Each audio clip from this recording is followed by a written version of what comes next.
Shavua Tov. Hi, Shabbat Tov. How are you? How was your week? It was. It's, working for a college, we're getting ready for the new semester and it's virtual and it's like ridiculous. So we did virtual orientation for 2,200 students. That was interesting. Do they all have questions? Yeah, they had tons of questions, but we did it as a webinar kind of thing. So they put their questions in a chat and we answered public. We couldn't see them. They could see us, but we couldn't see them. So we answered as many as we could. Which college do you work for? I work for Hunter. Ah, okay. Good to know. Yeah. How was your week? We have a rising senior. Oh my gosh, already? Yeah, it comes after junior years for some reason. Yeah, I know, right? If you're lucky. Interesting. My week was good. It went quite fast. Yeah, in SAR? Yeah, she's finishing up SAR this year. So did SAR announce that they're officially opening? SAR is going to have 3 grades in the building every day. 1 grade will be on Zoom every day. And each individual student can decide to Zoom from home whenever they want. Okay. All classes will be simulcast over Zoom every day. Okay. Interesting. Which is going to be a huge burden on the teachers to have to manage a virtual and physical classroom at the same time. Oh yeah, my daughter's a teacher also. So she's scratching her head as to how it's going to happen. She works for a huge middle school, public school in Queens, where they have, I want to say 2,400 students, and it's just like middle school. And the logistics of it's a large building, but still, And how are they going to accommodate students? They don't know yet. Yeah. So, it's going to be, I think, like 1/3 of the students are going to be allowed in the building at one shot. So they have 3 cohorts. But think about the days when you have a child that is sick and then what do the parents do? I don't know. They don't know yet. I think on Monday, they're going to get the results of the survey in terms of who decided to be in the building and who will zoom in. So we'll see what happens. All the families have great access to, high-speed internet? Exactly. Who knows? So many. What's up, everyone? Rabbi. What's up? My internet's not working so well, so stop me if I'm in trouble. Well, at least you have internet, which is more than a lot of people in the neighborhood, apparently. So it's true. That's what I hear. I mean, I was going to use my phone as a backup if we need to. So just let me know if it's Terrific. not. Okay. You can all come over there if you want. I'm sorry? You can all come over there if you want. You're all welcome. Socially distant. So today is Kuf Nun Hey, 155. We're getting very close. No. Right? Am I right? Yes. So does anyone remember, where did we get up to yesterday, or it doesn't matter? We don't know. Okay, I'm going to start then from somewhere good. Somewhere good. Is there anywhere that is not good? That's true. I'm going to start 5 lines from the bottom of Kuf Nun Daled Amud Bet, the 3rd word on the line, Lema Kitanoi. And it's the middle of the sugya, but the question, which is a very practical question, is there's a rule that you're not allowed to use a tree or an animal on Shabbat, or Yom Tov for that matter. And the question is, can you lean against the tree? So the answer is no, that's using the tree. But what about, we discussed yesterday, or Friday, I guess, is yesterday, what about things that are on the tzidei, something that's attached? If there's a peg on the tree, can you touch that peg? What if there's a peg on the tree with a basket hanging down from the peg, which is called tzidei tzadim, so 2 levels away, right? So says the Gemara, let's say it's a machloket tanaim. So we're starting 5 lines from the bottom, kuf nun daled amud bet, lema kitanoi. The sugya in sukkah was saying, let's say you build your sukkah with 3 walls, 2 walls that you made out of, canvas or whatever you make them out of, and 1 wall which was made out of a tree. So the schach was resting on the tree, which is something you're not allowed to use a tree on Yom Tov. So you can't use schach that's resting on a tree on Yom Tov. So it says the Braita, Ein olin la Yom Tov. You can't go into that sukkah on Yom Tov because it's resting on a tree. Rabbi Shimon ben Elazar Omer Misham Rabbi Meir olin la Yom Tov. You are allowed to go in on Yom Tov. No, how could that be? Right? What are they talking about? It must be my love, b'hakamiflagi. That what we're talking about is whether you can, obviously the schach can't be on the tree. That would be prohibited according to everyone. But what if the schach is on a piece of wood that is being supported by the tree, which is what's called stadim. It's 1 level removed. So it seems from this Braita that mar savar stadim asurim, umar savar mutarim. There's a machloket tanaim, whether you can use something that is 1 level off from the tree on Shabbat. Another example, or Yom Tov in this case. Says where no, Amar Abaya, it's not the case. The kuliyamat stadina surim. Everyone agrees that you cannot use something that is resting on a tree or on a donkey, as we had earlier, on Shabbat or Yom Tov. Hacha b'tzidei stadim kamifluki. The question here is whether, and we do this all the time with our sukkah, right? You put a piece of wood on the tree, you put a second piece of wood on the first piece of wood, which is called tzidei stadim. So it's supported on the support of the tree. So there is the machloket. Mar savar tzidei stadim asurim, mar savar tzidei stadim mutarim. The machloket tanaim is if you have a sukkah that the schach is resting on a piece of wood, which is resting on another piece of wood, which is on a tree, right? So according to the Tanakama, that's still asur. According to Rav Shimon ben Elazar, that would be mutar. Rava says, no way. It doesn't make any sense. What's this like all the way down to China, right? Manda asar b'tzdadim, asar nami b'tzidei tzdadim. If you hold that the support on the tree, remember the tree itself is asur. If you hold that something on the tree is asur, then on 2 things on the tree would be asur. Why does it change, right? If the tree is what's supporting it, the tree is what's supporting it. Where am I? And man deshari b'tzidei tzdadim, shari nami b'tzdadim. The one who permits 2 levels will permit 1 level. And so the machloket of this Braita is in fact whether it's stadim or mutar or not. Obviously, if the schach is on the tree, it would not be permitted. But if the schach is on something on the tree, then there's machloket tanaim. So that's the explanation, machloket between Rava and Abaya. Eitver from Misharshi the Rava, where Misharshi asked Rava a question from the following Braita, which is a beautiful Braita, and it is a great introduction to Masechet Eruvin, which we're going to get to in 3 days, right? So if you recall, and this is a halacha that always sort of shocks me because it just goes against everything I don't know, I never knew it, even though I know it. There's a halacha on Shabbat that we're going to learn about in Eruvin extensively, that you're not allowed to go outside of your home by more than 2,000 amot. So if you live, let's say you live by yourself in the farm in the middle of nowhere, and your best friend lives 3,000 amot away from you, which is 1 mile, right? You cannot walk to their house. This has nothing to do with carrying. It has nothing to do with, that kind of stuff. You're not allowed to physically walk outside of your tchum, and your tchum is 2,000 amot, which is, what do we say, 3 or 4,000 feet. So, not a 15-minute walk, pretty much. You can't walk beyond that on Shabbat.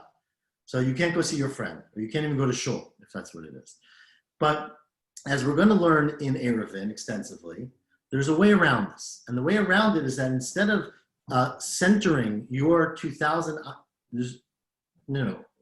before the Eruvin. Otherwise, we wouldn't have a whole Masechet Eruvin, right? So now it's a lot more complicated, and I'm not going to do it all justice here. We'll get 4 months of this, but it means not necessarily from outside your house; it's outside of your city, right? So I'm talking about a case where, let's say, you have the only house, but it's not from where you live; it's from where the city ends, whatever that means, and we'll discuss that in Eruvin. But the way around this, of course, is that you can either extend the city forever, right? Which is not what we call an Eruv. It means you can make a house every 2,500 feet, every 1,500 amot. and just continue until, Oklahoma if you want, right? But you have to set up a house at every interval, which is a lot of houses. Or what you can do is you can extend, let's say your friend lives 3,000 amot away, you can, instead of centering yourself in your house, you could center yourself at any point away from your house within 2,000 amot and put down an Eruv in that spot. This is called an Eruv. It's not what we think of as an Eruv. But you put down a meal in that spot, and when Shabbat starts, say, I don't live in my house in Riverdale. I live 2,000 amot away in this spot. And then that becomes the center of where you live. And then Shabbat morning, you wake up, you can walk 2,000 amot to that spot, and 2,000 amot on the other side of that spot. So you can get 4,000 amot. Now, it doesn't help you beyond 4,000 amot. You can only have one Eruv. You can't build an Eruv after an Eruv, right? But you can do that. So let's say, the problem, of course, is that there's nothing 2,000 amot away from your house. There's a tree. So you, says the Braita now, Na'atz yated bi'ilan. You stick a peg into the tree that's away from your house, v'tala ba kalkala, and you put a basket with an Eruv has to have food stuff in it. And again, we'll discuss what, but let's just say, a nice steak sandwich, let's say, vegetarian steak sandwich, and at this place. Now, you don't want to put it on the ground because it'll get eaten. So you put it in a basket. Says the Braita, if it's the mala me'asarat tfachim, if it's above 10 tfachim from the ground, ein eruvo eruv. It doesn't count. Why? Because if it's above 10 tfachim, then it's its own reshut. And then if you're standing under the tree, you're not allowed to reach into the basket and take it out on Shabbat. So since you can't eat the food, you can't say that's where you live. But if it's lamata me'asarat tfachim, eruvo eruv. If it's below 10 tfachim, it's an eruv. Okay, seems like a great idea. Now the problem of this Braita, of course, is that why do you have to talk about putting a peg in the tree? Why don't you just hang your basket from the tree, right? It must be taima dena'atz yated bi'ilam. You hung the basket from a peg, but halo na'atz. If you didn't hang the basket from a peg and you hung the basket on a branch, then afilu matame asar tfachin ein eruvo eruv. Why? Because you can't use the basket because it's on the tree, implying, right? That's called stadim. You're not using the tree. You're using a basket that's on the tree.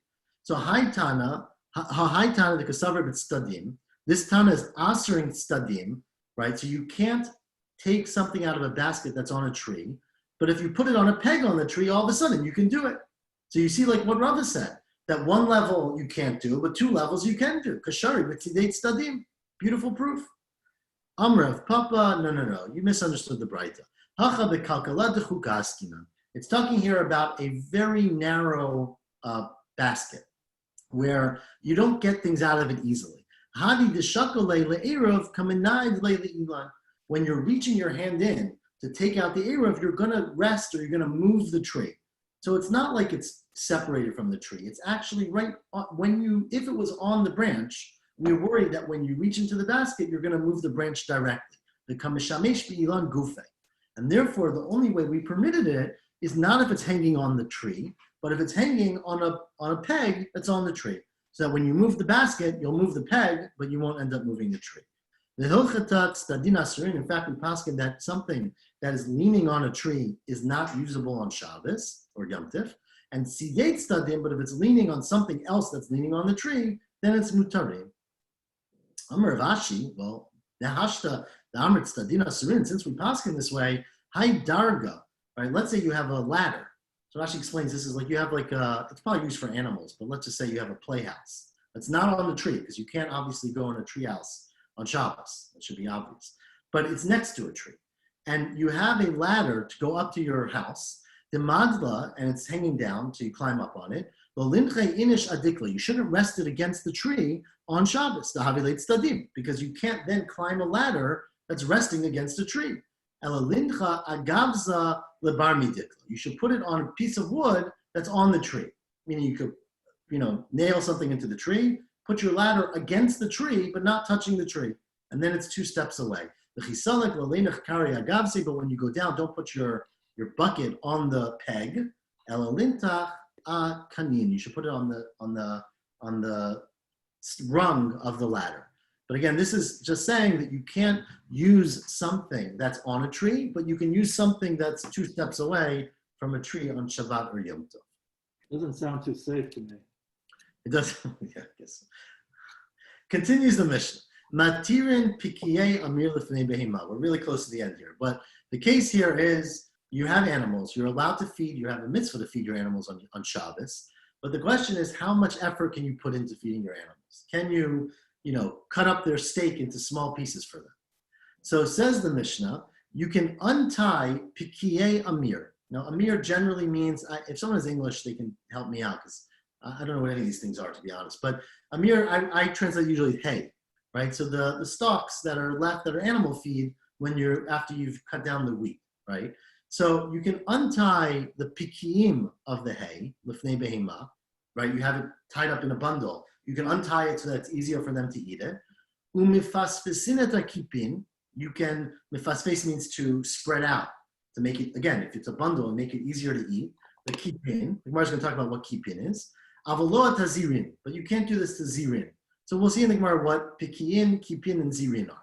But you're allowed to untie it, but you can't spread it out, it seems. We'll see why. I mean, you can imagine it's because it's more work to spread it out than to untie it. Eimiraskin, now you can't be, risuk means to cut up into small pieces or to grind down. So you can't cut up, lo at a shachat. Shachat, some of the English translate shachat. Shachat, Rashi says, is the aspasta, which is like the top of the wheat with the, like the hay, like not the hay. The hay is the stalk. The top that has like the seeds in it. Is that helping anyone? Yeah. Like you see the waving grains. I don't know if it's the word for it. That's the aspasta. So that's the edible part. You can't cut that up. The lo at charuvim and not kernels. Okay, that sounds good. The lo at charuvim is carrots, right? I think, right? Okay, and carrots lifnei behima, in front of an animal, bein daka, bein gasa. Even if you have a small animal or a big animal, you can give them the food, but you can't cut it up to make it more palatable for them. And Rabbi Yehuda is matir b'charuvim l'daka. If you got a small animal, it's probably hard for that animal to eat charuvim. Charuvim can be very hard and difficult to chew, as we all know, especially the dried ones we get. And so you can cut it up for your animal. Now says the Gemara. That's the issue? Tircha is the issue? The issue here is tircha. The whole issue here is work. It's extra work for you. And you're not supposed to do extra work on Shabbat. Amar Rav Huna, hein pikiyin, hein kipin. Pikiyin and kipin are the same exact thing. So our Mishnah, remember, has three cases. Pikiyei amir, kipin, and zirin. Says Rav Huna, pikiyin and kipin are the exact same thing. They're both straw. The difference is pikiyin tray. Pikiyin are bundles that you tie up in two places. And kipin or tlata are where you tie it up in three places. But either way, the Mishnah is saying you're allowed to untie them so that the animals have an easier time eating them on Shabbat. But zirin is something different. Zirin is arzi. It's referring to branches of like a erez tree, where usually when those are tied together, they're meant to be used for firewood, right? But when they're still very fresh, and you just cut them down from the tree, and they're a little moist, they have maybe berries on them and some green on them, and animals could chew on them to get some nourishment, though it's not the main use of them. And hachikama, this is what the Mishnah is saying. Matirin pikiyei amir lefnei behema. You can untie bundles of hay in front of an animal, umifasfisin, and you could shake them up so that they spread out, so it's easier for the animal to eat, which I don't know if anyone here has ever turned hay. I've never done it, but I've watched it on movies, and it's work, right? You need a pitchfork, and you got to turn it over, and it's not nothing, but you can do that on Shabbat. You could do the same thing for kipin, which is another kind of hay, just tied in 3 spots instead of 2 spots. Avaloet hazirin. But when you get to these wooden pieces that are really not as edible, they're only, they're only suitable for food once you start preparing them. Then lo lefasfes v'lo lahatir. You can't untie the bundles, you can't spread them out because they're not really food. Amar Rav Chisda, my time at Rav Huna, said Rav Chisda to speak that out. Kasavar, this is what Rav Huna holds. The mitrach uchla tarchina. To work to make food more palatable to an animal, you are allowed to do on Shabbat. Meaning, you have a bundle of hay, right? Animals, and we've seen this, can chew away at the hay. But it's a lot easier for them if you untie it so they can pull out individual pieces, and especially if you spread it out on the floor. It's a lot easier to get to. And so it's food stuff in its natural state, meaning before you untie it. you're allowed to work to make it more palatable for the animal. But, 1 second, what I just did here.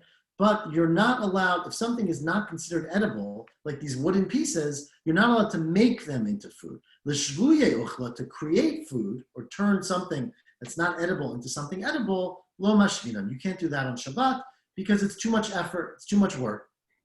And Rav Yehuda says, I have a different reading of the Mishnah. Hein hein pikiyin, hein hein zirin. And in fact, pikiyin is not the same as kipin, it's the same as zirin. What does that mean?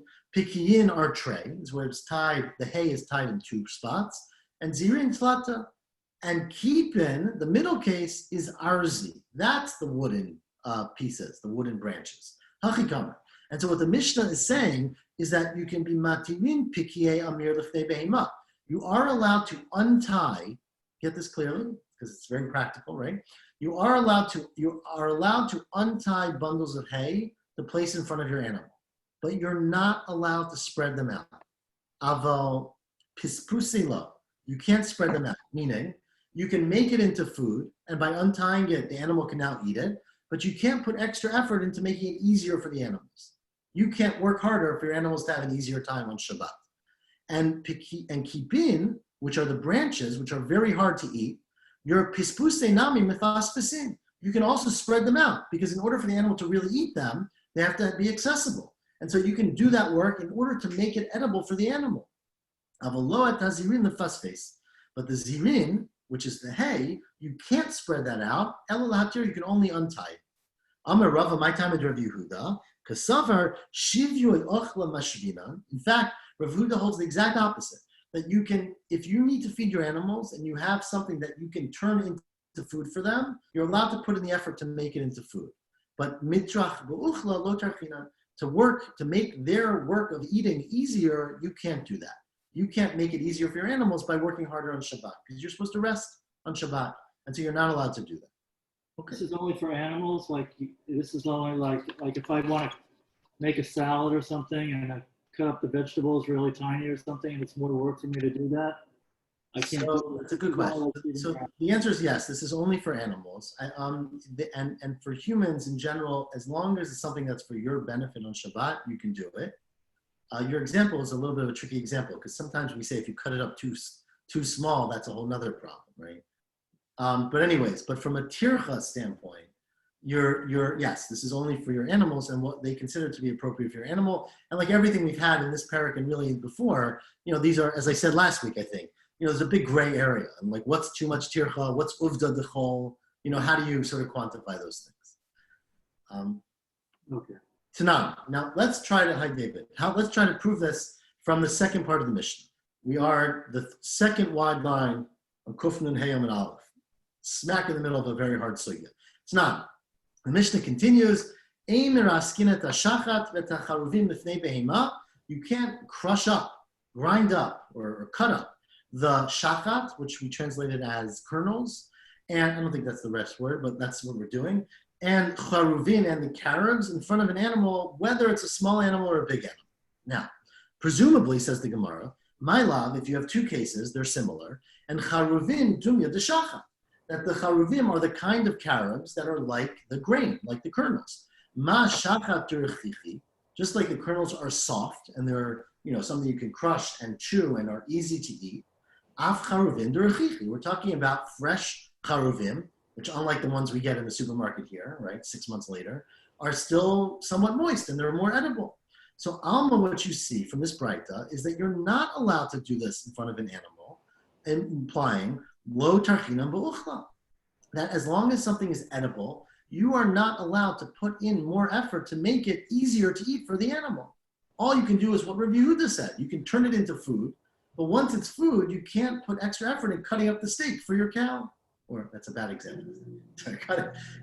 cutting up the charuvim for your cow. Utiyufta de Rav Huna. So it's a question of Rav Huna.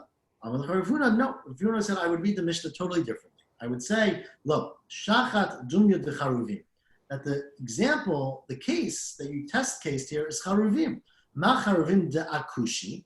Just like charuvim, carobs are usually hard and they're difficult to eat unless you grind them up or cut them up. Av shachat de akushi. We're talking about grain that's very hard and difficult to eat. Be'eli zutri. When you're talking about eli zutri, which are these very, very small animals, right? Small elim. Rashi says that they are, I'm looking for Rashi here. Ayorim ktanim. The small ayorim are mules, right? So small, I think so, right? Donkeys, one of those. So small animals that are very immature and they're very hard for them to eat. Their teeth haven't really come in yet. And so there, even grain is difficult for them to eat. And if you crush it up for them and cut it up, it'll be easier for them, the same way we cut up food for our babies, right? So that's what the Mishnah is saying. You're not allowed to do that in a situation where the food is not edible without you cutting it up. And that's exactly what Rav Huna said earlier, is that you're not allowed to make something into food. You can only make it easier once it's already food. Tashma. Okay, let's look at the next words of the Mishnah. Rabbi Yehuda was matir b'charuvim l'taka. Rabbi Yehuda permitted you to cut up carobs for a small animal. Now, why would he permit you to do that? Implying l'taka in l'gasa lo, for a small animal, but not for a big animal. So iyam b'shlema. Now, if you explain that the Tanakama said mitrach b'uchla lo tarchina, the Tanakama was saying you're not allowed to work harder to make food more edible, but you're shavye mishvinan. You're allowed to work to make food edible if it was inedible before you did the work. So now I get that the Tanakama is saying you can't cut these things up because they're edible as they are, and cutting them up will just make it easier to eat, and you're not allowed to do that. Comes Rav Yehuda to say, well, if it's a tiny animal, it's not really edible, and therefore you're allowed to cut it up to make it edible. Hainu, where am I? Hainu deka amar Rav Yehuda decharuvim l'daka nami shivya achlu. You can, for a daka, it has trouble eating charuvim, and therefore you can cut up the charuvim to make it easier for the animal. Eliyah amar Tanakama, that's Rav Yehuda's opinion. Eliyah amar Tanakama savar. If you hold like Rav Huna, that the Tanakama is of the opinion that shivyu ochla lo mashvinan, that what you're not allowed to turn something that's inedible into something edible on Shabbos for your animal, but mitrach ochla mitarchina, but you are allowed to make it easier to eat. So what's Rav Yehuda coming to say? Rav Yehuda is coming now to say, wait a second, I think that in fact, it's easier, you're allowed to cut up the food to make it easier for a small animal, right? Why wouldn't he say that you're allowed to do it for sure for the gossip? Because if the whole point of Rabbi Yehuda is that I think you're allowed to make food easier for animals, you should be able to make it easier for any animal. It'll be a bigger chiddush. Tell me about a gasa, because there, a gasa doesn't need you to do it, but all you're doing is making it easier for it to eat. Says the Gemara, you're right. He should have said a big animal. But when he said behema daka, you think he really meant a small animal? You can't read things literally anymore. Nisaver daka, daka mamish, my daka gasa. Oh, the behema daka means a big animal. Why would we call it a daka? My karele daka, the daika ba'uchla. It means a massive animal that can crush the food. So it's just a coincidence here, right? That we just confused you by calling the behema gasa, which means a big animal, a daka, which usually means a small animal, but here just means an animal that is able to eat very aggressively. Anyway, that's a little bit crazy. Because Hamidikhtani Reisha, it's not like we just said the word daka and you were explaining that it means gasa. We said, the Reisha said, bein daka, bein gasa, right? Michlal Rabbi Yehuda, daka, daka, mamish kamer kasha. And in fact, we don't really have a good explanation for that. So it doesn't seem like this is a great, supported shot in the Mishnah. And so we really fall back that Rav Yehuda's pshat seems to be more accurate, which is that you're allowed to turn something into food, but you're not allowed, once something is food, you're not allowed to make steps to make it more edible for the animal. Now, let's try to prove it from the next Mishnah. It's two Mishnah from here. Tashma. It says in the upcoming Mishnah, you're allowed to cut up gourds in front of an animal to make it easier, right? Dluim are like pumpkins, to make it easier for them to eat. And at tanevela lifnei klavim. Let's say you have non-kosher meat, right, nevela, and you're serving it. You can't eat it, of course, but as the pasuk says, you can give it to your dogs. And your dogs don't like eating a steak that's not cut up, right? So you're allowed to cut it up into pieces to make it more easy for your dog to eat on Shabbat. Now, so what's the case there? Is it edible or not? My love, it would be likely that dluim, that these pumpkins you're cutting up, are dumya dinevela. Ma nevela derachicha, just like meat is soft, right? Uncooked meat is generally and for a dog at least, I guess for people too, right? But for a dog, certainly it's soft and it's edible. So these are talking about pumpkins that are edible because they're soft. And therefore, what would cutting them up accomplish? It wouldn't turn it into food. It would just make it more easily eaten, right? So Alma, you see from here, from that Mishnah, that tarchinan b'uchla, that you're allowed to put effort into making food more palatable, or more easily digested. Utiyufta Rav Yehuda, Rav Yehuda, no, Rav Yehuda said I would read the Mishnah the opposite way. That it's nevela dunya dideluim, right? Just like gourds are usually very hard, and the nevela is also very hard. Madluim di ashuni, just like gourds are very hard, and if you don't cut it up, it's not edible. Af nevela di ashuni. We're talking about meat that's also very hard, and therefore, if you don't cut it up, the dog will not be able to eat it.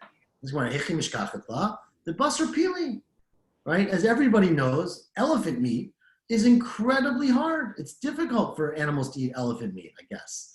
And so you've got to cut it up into small pieces for your dog to be able to digest it. I don't know if anyone has a dog, but I don't know if I would recommend this at home. Inami viguraita zutri, or else possibly we're talking about guraita zutri, which Rashi is a small animal where even meat that's regular, tough meat would be hard for that animal. So you have a little pet, I don't know what animal it is, but let's say you have a small pet that is difficult for it to eat meat unless you cut it up into small pieces. And that's what the Mishnah is saying, according to Rav Yehuda, that you're allowed to take inedible chunks of meat and cut them up into small pieces to make them edible for your dog. And is there a disagreement with that? So yeah, Rav Huna says that you're not allowed to take food that's not edible. You can only improve the quality of food, but if it's inedible, your animal's not going to eat that. And then that you're getting a benefit from your animal eating, right? Right. So I'm not sure if you have nothing else or if you just have to try to pick an alternative. But, the question here is, I don't know the answer to that. I don't remember anyone saying, yeah, I mean, you could, but let's say you don't. Let's say your animal's starving. I guess it might be different. I don't know. But the question of machloket here is what's considered too much effort, right? And so what Rav Huna would be saying is that taking something that's not food and turning it into food is considered excessive effort on Shabbat. Yes, David? Are we ignoring the issue of muksa at the moment? Because why wouldn't the food that isn't actually edible be muksa? So we are ignoring the issue of muksa for a minute, but we'll get to it in a little bit. So there's many possible answers for that, but certainly the dluim, for example, might be edible for people, and that's the Mishnah's going to talk about later, actually. But the nevela is a good question, but we'll get to that Mishnah. I think you'll get to that. Are you doing Monday? I think Dove is supposed to, but so I think on Monday we'll get to that Mishnah, last day of this. okay. Now continues the Gemara, the Tanya of Chana Minarada, Mifarchin Teven va'aspasta. You can crush up wheat, teven, right, and aspasta, which is how do we translate aspasta? It's what we said that in Amar Aleph, like the grains in the stalks. Umarvin, and you can mix them together on Shabbat. So which seems to make it sound. These are two things that are edible, and you're allowed to crush them up to make them into a nice stew for your animal to eat. Alma tarchinam b'uchla. You're actually allowed to work to make something that's food easier to digest. No, it could be where it's inedible alone. Because teven is b'tiv nasaria. The teven is talking about rotten teven, which you wouldn't eat on its own. The animal will only eat it if you mix it together with aspasta, which is eli zutri, again, talking about the very young animals that have trouble digesting it. And so if you make a mash of this, it'll be edible for the animal. But if you don't mash it up, it won't be edible for the animal. And according to Rav Yehuda, that's all you're allowed to do on Shabbos. Continues the Mishnah on a similar theme. And again, presumably this is also usher because of a tircha yitera, too much work. Ein ovsinet agamal. You can't feed your camel on Shabbat. Now, it doesn't mean you can't feed it at all. Avos, remember, avos is a feeding trough, right? So you can't give a massive feed to your camel on Shabbat. Aval, velo dorsin, and you can't force food into your camel on Shabbat. Doris means to prep, force it. Aval mal itin, but you can, gently give your camel some food to eat, a tasting menu. The ain mamirin tagalim. You can't do mamir to your calves on Shabbat, which is another kind of eating. We'll see in the Gemara what it is. Aval malitin umlahatin l'tarnagolim. But you can feed your chickens, okay? With these, and again, all these words we're going to explain in the Gemara what they mean. You can feed your chickens on Shabbos. V'notin mayin the morsan. Now you're allowed to put water into morsan. Morsan is like after you crush the stalks of wheat, right? And you take out the good grains. There's still a little bit of nourishment left in it, and they would soak it in water, and the animals would eat it and get whatever nourishment is left behind. So you can put water into the morsan, but you can't be govlin. You can't do it the other way. You can't put the morsan into the water, which is what's called givul, which is mixing. So you're not allowed to do that, and we'll discuss that in the Gemara. You can't put a cup of water in front of your beehive for the bees to drink, or in front of the pigeons, and the reason it's going to be just because they can get it on their own, so you're not allowed to do it. But you could put water in front of your avaz, your goose, right, and your tarnagolim, which are domestic yonim, which don't fly away. They're named after hortus, right? The domestic yonim, you're allowed to give water to them on Shabbat. So you can't give water to the bees because the bees can go get their own water, but you can give water to your geese. Now, ask the Gemara, what does it mean, ein ovsin into a gamal? You can't be oves. You can't feed a gamal a lot. Amar Yehuda, ein osin la avos betoch me'el. Don't make it into like a feeding trough into its stomach. Meaning, you can't pour. They would force, basically. It sounds like, and I think they would use implements sometimes too, where they would put open the mouth up and force food into the stomach of the camel, because that involves a lot of work. It says, does that really exist? It does. I once was showed this by a Taya, usually translated as a nomad, right? Someone who has the camel. The achla kura batina kura. I saw it put a core of grain. Remember, it's like 2,000, right? A tremendous amount of grain.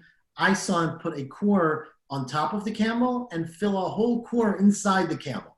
Meaning, he took his camel to the feeding station, and before a long trip in the desert, would stuff a ton of food into this camel. So camels have a tremendous capacity for food, and you're not allowed to fill up your camel on Shabbat.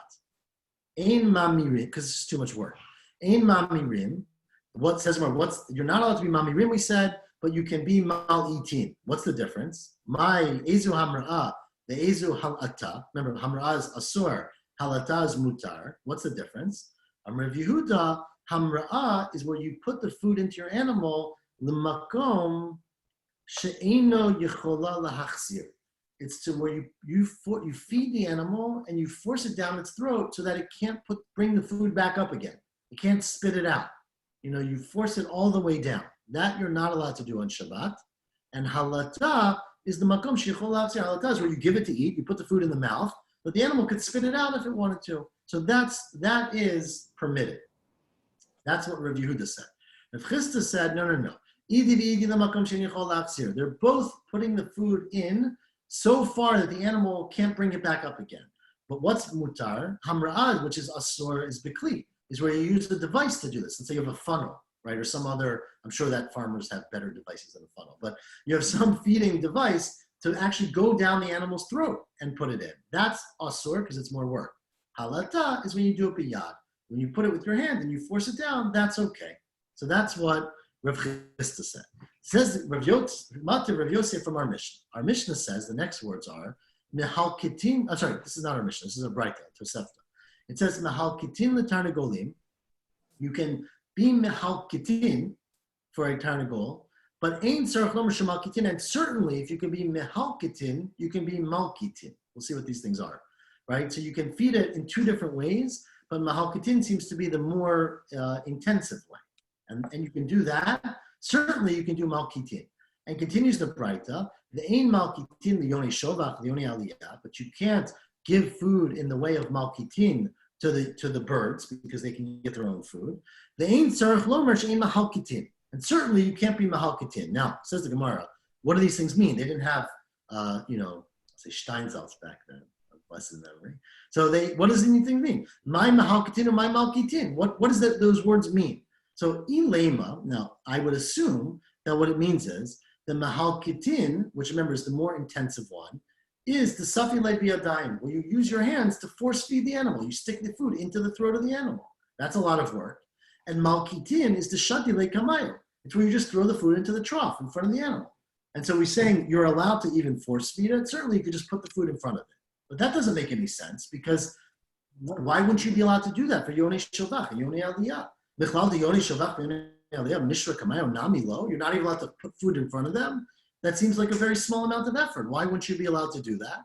Ella, it must be that mahalkitin means a lot of effort. You put it into a place where the animal can't bring it back up again. And malkitin, which is easier, is the makom she'chola lachzir. It's where you put it in only a little bit. So what the Mishnah is then, the Braita is then seeming to say is that when you're allowed to feed an animal, such as a camel or a chicken or a egel, you could even put the food in to a place where it cannot be choser. And therefore, when we say you're not allowed to do hamra'ah, it means you can't use a kli for that. But you have to do Rav Yehuda. No, I would say like you thought initially. The olam nahal katin desafile biyadayim. Nahal katin means you're using your hands to force feed the animal, and malkitin means the shadile kamayel. You're just throwing it in front of the animal. Your question was, if malkitin means just throwing it in front of the animal, why can't you do that for yonei shovach and yonei aliyah? The kashnecha yonei shovach yonei aliyah lemishta kamayo nami lo said, you can't, because you're not allowed to do work on Shabbat for an animal that doesn't need your help. Hani mizonatan alayich. These animals that are permitted, like a tarnagol, rely on you for food. They're not independent. But hani mizonatan alayich. Birds don't need you for food. They can fly out of their coop. Again, these are outside birds, right? And they can get food. And therefore, you're not allowed to do anything for them on Shabbat because they don't need you. Kedetanya, as we learned in the Braita, notnim mizonot lefnei kelev. You can feed a dog on Shabbat because dogs have no way to get food on their own. They ain't notnim mizonot lefnei chazir. But a chazir, which is very good at getting food, rummaging for food in the garbage, you're not allowed to put food in front of your pigs on Shabbat. Now, why you would have pigs is a whole different question. We're not going to go there tonight. But says the Braita, if you're raising pigs, let's say hopefully you're not in Eretz Yisrael, you cannot feed them on Shabbat because they don't need you. They can get their own food. Well, it says the Braita, this one relies on you for food.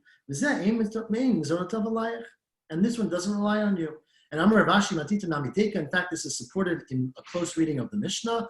The Mishnah says, you can't put water in front of your bees, in front of your beehives. Why not? My time, what's the big deal putting water? My time, the reason is that you're not allowed to do anything, even if it's minimal, for animals that you don't need to feed. And since the birds don't need you, you're not allowed to do it on Shabbat. Well, 1 second. Well, Tamech, you can't prove it from Mishnah, because if that's really what the Mishnah's point is, my ira maya, filochiti b'sari nami. Why does the Mishnah say water? It should say even grain, even food, right? Ella, the reason the Mishnah says water, shani maya d'shchichi va'agim. Water is a whole different category, because remember that water is much more available in general to flying creatures, that is, not to us, than food. So they, if you live somewhere, which I guess they lived in Agam, you can find water anywhere. And therefore, there's no permission to put effort in to give water to these birds. But it is possible that you can give them food, because even though they can maybe get their own food, it's easier for them, or they'll be better off if you give them food. So we can't quite prove it from our Mishnah, but in fact, that seems to be the rule from the Braita, which is that you can feed animals that require your investment, but you can't feed animals that don't really require it. And Darash of Yonah, Pitchot the Beit Asir, and Yonah used to give a lot of speeches at the gate of the Beit Nasiyah, where they gave a lot of drashot. And he said, "My dichtiv." The pasuk says in Mishlei, "Yodea tzadik din dalim." That tzaddik knows the judgment of the poor. What does that mean? That's referring to God. He said, "Yodea kadosh baruch hu." Who's the dalim? It's a dog. The kelev. God knows and set up the status for a kelev. What did God do? Shemizonotav mu'atim. dogs, they find it very hard to find food. They're terrible scavengers, right? I mean, before people started feeding them. But wild dogs, they're very hard. Unlike the pigs, apparently, maybe they're picky about what they eat. And they find very little food. And the figach shohet achilato b'me'av shlosha yamim. Therefore, God made it that they don't break down food very quickly. So when a dog eats, the food slowly absorbs. I don't know if any of this is factual, but it's very slowly absorbed in the stomach. So that if the dog gets a big meal, it's still getting nourishment from that up to 3 days later. And in fact, there's an incredible Mishnah, says the Gemara, which talks about this. Kiditznan, this Mishnah and Ohalot. What does the Mishnah say? Remember, the halacha is that a piece of a part of a dead person, right, a piece of a mate, is mitameh be'ohel, right? If the person dies and a part of them is in a house, everything in that house becomes tameh mate. Let's say an animal eats a part of that person. And so you have a dog walking down the street that ate an arm of a person, or even a finger, let's say. And the dog walks into the house. Is the house tameh or not? It's a great question, right? So we learned in Chulin maybe a couple of years ago now, a year ago or so, that as long as the dog is alive, it's called tum'ah b'lu'ah, right? It's tum'ah that was absorbed, and it's not mitameh. But once the dog dies, so now it's as if the finger is in the house, and so the house should become tameh. And so the question is, Hanan's having trouble with this. What do you mean? I thought we just said the dogs are picky eaters or something. It's good. Now he's eating it's run of the mill for us. But the question now is, let's say the dog ate a finger, and then the dog died in the house 2 days later. So is that finger still in the dog, or has it been absorbed and it's now not a finger anymore? How do you view it? So it's a really good question, right? So says the Mishnah thought of this question.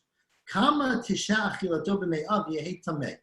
How long does food sit in the gullet of an animal or the stomach of an animal and still become tameh because it's still considered a human piece? Says the Mishnah, b'kelev shlosha yamim, me'it leit. Dog, 72 hours. That's how long it takes for the dog to absorb the food. Now, continues the Mishnah, birds and fish, which obviously would have to eat very small pieces, right? Or very big birds. It would be much shorter time. It's the amount of time it would take for it to go into a fire and be burnt up, which is, you can imagine, a few minutes, depending on what the organ was. But you see from here that Hashem had compassion on the dogs and allowed food to sort of sit and absorb very slowly, so that even if they don't find a meal every day, they'll have some nourishment. Amar Rav Hamnuna, a fascinating statement. Shema mina orachar l'mishta umso l'kalva. You see from here that God had compassion on dogs, and sometimes if you have an extra piece, you should throw a bone to a dog because they never have trouble getting food, and so we should help them out like God did. Okay? The comma, how much should you give to them? It says Ramari, just a little bit. Don't be too generous. Mashach udne, you should throw them like an earful. Oden is an ear, an ozen. A little bit of food. The chutra batrein, hit them with a stick on the way out. Meaning, you don't want them to come after you for more food, right? So you throw them a little food and smack them on the head so that they don't get used to coming back to you. Hani mili bedabra. Now this, of course, is only true if it's a wild dog, if it's in the desert. Aval b'mata lo. But if it's in the city, you shouldn't do that to ata the misrach because it will start following after you, and it has an owner who wants its dog. So you should not feed other people's dogs, right? Which is I think dog owners get very upset when other people feed their animals. For that reason, it gets them confused. Also, you don't know what they're eating. And Amar of Papa, let the anya mikalva. There's no animal that's poorer and more destitute than a dog. The let the atir michazira. No animal is richer than a pig. Pigs always have access to food. They can always find something to eat. Dogs are always scrounging around, and at least, before nowadays when people feed their dogs like kings, it was really, dogs were the most impoverished of animals. So we're going to stop here, and God willing, pick this up tomorrow. Oh, no, sorry, let me read 2 more lines. Tani Kavati Rav Yehuda, we have a Braita that supports Rav Yehuda, and the Braita says straight out, Ezuhu Hamra'ah, Ezuhu Halata. Remember, Hamra'ah is Asor, and Halata is Mutar. Hamra'ah, what you do with Hamra'ah, which is prohibited, that is where your marbitza, the animal crouches down, Upokes et pia, you jam something in the mouth to prevent it from closing its jaw. So you open its mouth like the dentist, right? You stick it open. I don't know if that's what the dentist does, but that's what they should do. You mix together the karshinim, the growth, the greens, and the water, and you put it together, and you stuff it down the throat. So the animal can't even close its mouth, it can't spit it out, it can't choke it back. You're basically force feeding the animal. That's hamra'ah, that's what you're not allowed to do on Shabbat. Halata is where you machila mu'umad, the animal standing properly, umashkem mu'umad, you give it some food, you give it some drink, you give it each thing by itself so that the animal, right, can then force it out if it doesn't want to eat it, unlike when you put it into a whole liquid and you pour it in, where the animal has no choice, but it goes down into the stomach. So you're allowed to do it if it's Eino choser, if it's choser, if the animal could spit it out, but you're not allowed to do it if it's Eino choser, as you could see, because it's a lot more effort. Because you gotta, jam the animal's mouth open, you gotta force it down, and that's what's prohibited on Shabbat. Again, it all comes down to kircha. It all comes down to effort. The dog comes into the house for the 3 days. He does mitameh at the. If the dog dies. Oh. Remember, when the animal's alive, there's no tumah. Only if the dog dies. Within 3 days. Within 3 days of eating the piece of human flesh.